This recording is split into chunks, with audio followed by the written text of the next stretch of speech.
Hello, I'm Dr. Suzanne Hetz, Certified Applied Animal Behaviorist, and I'd like to speak with you for a few minutes about 3 mistakes trainers and behavior consultants, and other pet professionals for that matter, should avoid when working with dog aggression.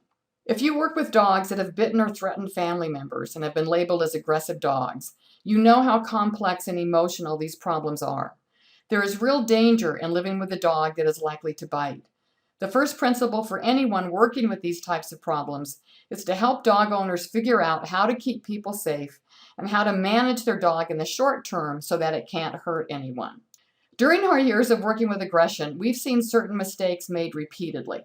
In fact, when we first started out, we made a couple ourselves. And while we aren't perfect, we've learned through experience and education how to avoid the following mistakes.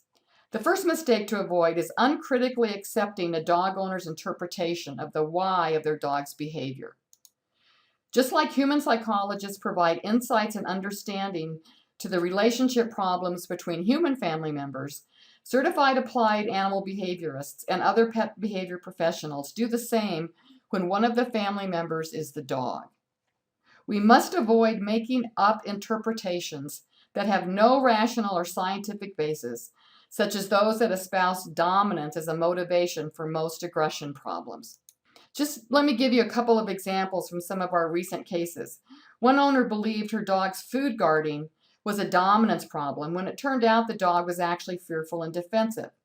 Another owner attributed her dog's aggressive behavior to speculation that the dog had been abused, when in reality the dog was showing territorial and predatory-like behavior toward him, a very uncommon but particularly dangerous type of aggression. The correctness and success of any behavior modification or training plan depends on accurately understanding the problem or the motivation for the dog's behavior so that behavior modification techniques can specifically target that motivation. The second mistake to avoid is limiting dog owners to just one method to change their dog's behavior. Simply waiting to reinforce or reward non-aggressive behavior may not be sufficient or effective. However, head collars and blocking boards can be very useful when working with aggression to prevent the aggressive response and to keep the owner safe while avoiding harsh punishment that escalates aggression.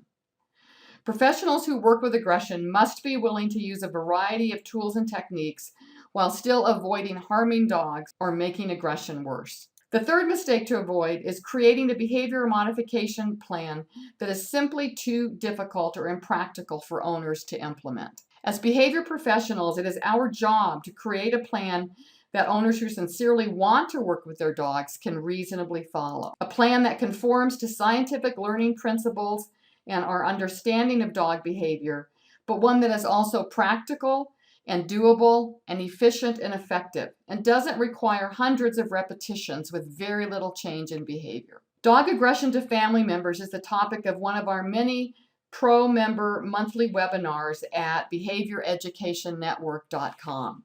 So if you're a behavior or training professional who wants to become more effective and successful and learn from certified professionals with almost 30 years of experience running a successful behavior consulting practice, then visit www.behavioreducationnetwork.com and join today. We provide scientific pet behavior education and coaching in a supportive community environment.